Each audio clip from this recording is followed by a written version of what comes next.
এই প্রবাসী ছেলেটির ভিডিওটি দেখুন। কেমন আছো তুমি? আরে রাহাত, তুই এত তাড়াতাড়ি চলে আসলি? দে ব্যাগটা আমার কাছে দে। কি নিয়ে আইছিস ব্যাগে? খুলি দেখি। আব্বা তুমি কি শুরু করলে? এত বছর পর বাড়ি আসলাম, ঘরে আগে উঠতে দাও, তারপর দেখি না সবকিছু। তুই আর 16 বছর পর এইসব নিয়ে আইছিস? তুই তোর ছোট ভাইটার জন্যও কিছু নিয়ে আইছিস নে? আরে ভাই, তুই এত তাড়াতাড়ি চলে আইছিস?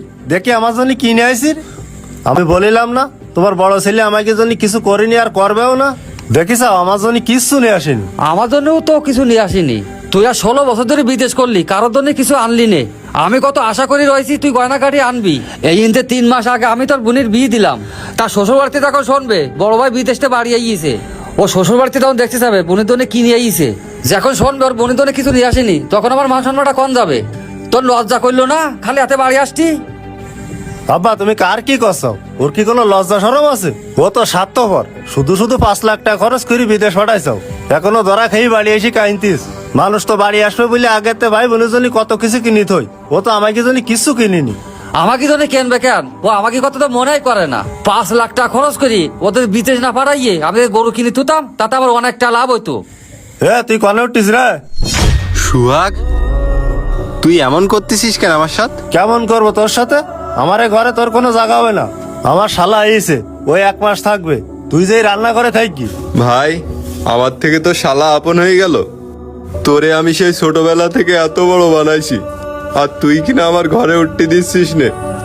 আজ 16 বছর যে বিদেশ খাটলাম, সব তো তুগির পিছনে খরচ করেছি, নিজের জন্য কিচ্ছু করিনি। আর আজকে কিছু আনতে পারিনি বলে আমি স্বার্থপর হয়ে গেলাম। আমি তো তোদের চাহিদা পূরণ করার জন্য 16 বছর থেকেও কাগজপাতি করতে পারিনি। এখন তুই কিনা আমারে বলতেছিস তোদের জন্য কিচ্ছু করিনি। তোরা তো আবেগী কথা শোনার সময় আমার নেই। এ ঘরে তোর কোনো জায়গা হবে না, তুই যেই রান্না করে থাকি।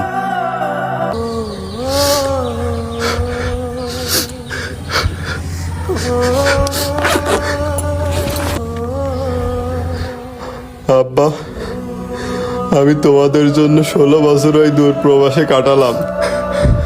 প্রতি মাসে খেয়ে না খেয়ে টাকা পাঠালাম, সেই টাকায় ছোট ভাইয়ের ঘর হলো, বোনের বিয়ে হলো, কিন্তু আমার থাকার জায়গা হলো না। ভালো থেকো তোমরা, আমি চলে যাচ্ছি, আর কখনো ফিরে আসবো না। দেখি তো এটা কিসের কাগজ? রাহানকে তাহলে সত্যি সত্যি বাড়ি ছাড়ি চড়িয়ে গেল। ও মনে হয় বেশি তুই যেতে পারিনি। যাই যাই তাড়াতাড়ি ফিরে নিয়ে আসি।